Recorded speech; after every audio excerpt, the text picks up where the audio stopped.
Hey, what's up guys? Welcome back for another video and review into Huck's World. And today we got one awesome, unique watch face to check out on the channel. This is the watch face of the week. Hey, what's up guys? Welcome back for another video. And today we got one awesome, unique watch face to check out. This one has got to be the best and the most unique watch face I've seen all month.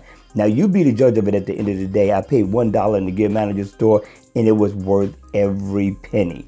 So let's take a look at this watch face. The name of it is called Carve Wood 3. It's a 12-hour watch face in always on mode. It doesn't look so bright, but when it's on, it looks 20 times better.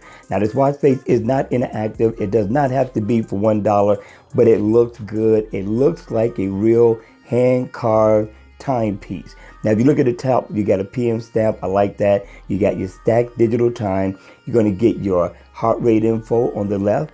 To the right, you're going to get your date. And down at the bottom, you're going to get your battery percentage. This is definitely a good look. I'm thinking this is truly worth it in the Gear Manager store. But again, as I said, you be the judge of it. So you tell me, was it worth the $1 that I paid in the Gear Manager store? Or should I have left it right where it was at? All right, you all, that's going to be it for the watch face of the week. I hope you enjoyed it. If you're going to download it, hit me in the comment section down below. And with that being said, make sure you subscribe and hit the like button on the way out. And I will see you all at the next video. Take care.